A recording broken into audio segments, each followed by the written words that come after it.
Անկախության 22-ամյակին նվիրված եւ Արցախյան հերոսամարտում զոհված Հովհաննես Սպարտակի Հարությունյանի հիշատակն անմահացնելու նպատակով Վանաձորի Մովսես Խորենացու անվան թիվ 17 ավագ դպրոցում կայացավ հայրենասիրական միջոցառում։ Միջոցառման նպատակն էր բարձր պահել հայ ժողովրդի անկոտրում ոգին եւ հայրենասիրությունն առ հայրենիք։ Միջոցառման նախաձեռնությունը դպրոցի ռազմագիտության ուսուցիչ Ռազմիկ Մադարյանինն էր։ Լինել հերոս նշանակում է առանց վարանելու կյանքը զոհաբերել հայրենիքին։ Ոգիդ Աստծուն, կյանքդ հայրենիքիդ, պատիվդ ոչ մեկի եւ ամեն բան հայ ժողովրդի բարեկեցության եւ անվտանգության համար։ Միջոցառման կայացման իրենց աջակցությունն են ցուցաբերել դպրոցի տնօրեն Թամարա Սաղաթելյանը, Վանաձորի երկրապահ կամավորների միության նախագահ Ռազմիկ Մադարյանը, ինչպես նաեւ հայրենասեր աշակերտները։ Միջոցառման միակ փառավոր հյուրն ու ներկան կյանքը հայրենիքին զոհած Հովհաննես Հարությունյանի մայրն էր։ Ներկային զինակից ընկերները, մտերիմները։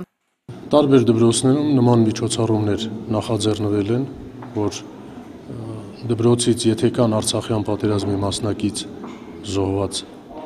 շրջանավարտներ, նրանց անունով անվանակոչվում է դասարաններ։ Եվ նշանակվելով դպրոցում որպես զինղեկ, իմ առաջի մտահղացումը դա է եղել, եւ դպրոցն էլ մեծ լումա ունի այդ առումով, ցավոք սրտի կան 10 զոհված շրջանավարտ աշակերտներ, որոնք մասնակցել են Արցախյան պատերազմին, տնօրենի թույլտվությամբ եւ իրեն աջակցությամբ մենք որոշեցինք ամեն մի զոհվածի անունով մի դասարան անվանակոչենք։ Հովհաննես Հարությունյանն էլ որպես Արցախի երկրորդ աստիճան մարտական խաչով պարգևատրված հետմահու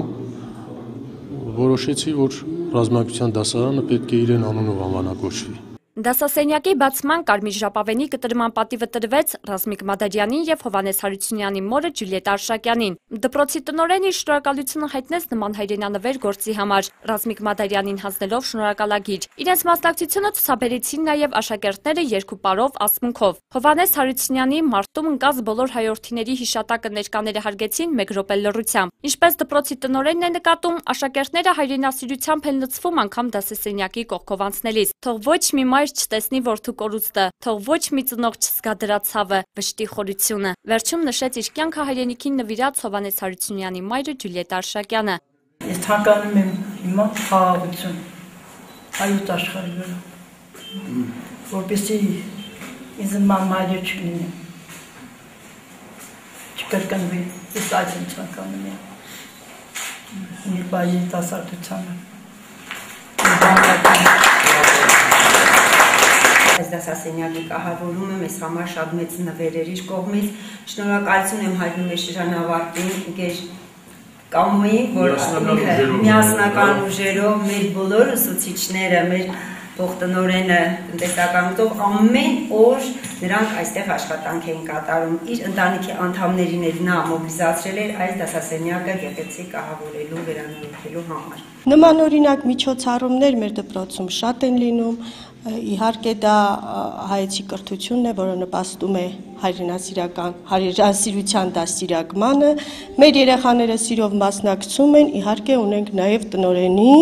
փոխտնօրենների աջակցությունը։ Յուրաքանչյուր ուսուցչի, հայոց լեզվի եւ գրականության ուսուցչի պարտքն է երեխաների մեջ դաստիարակել հայրենասիրություն, ազնվություն, բարություն։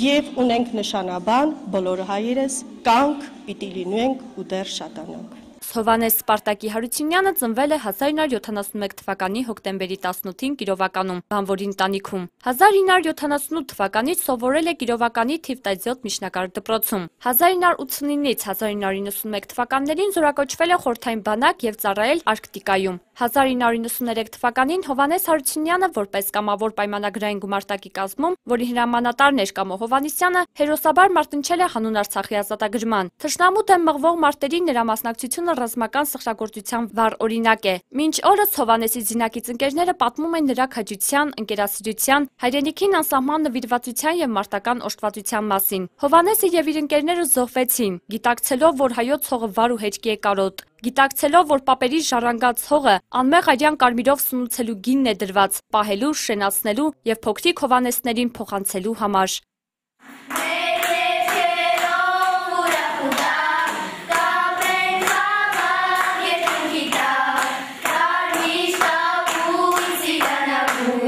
Մեր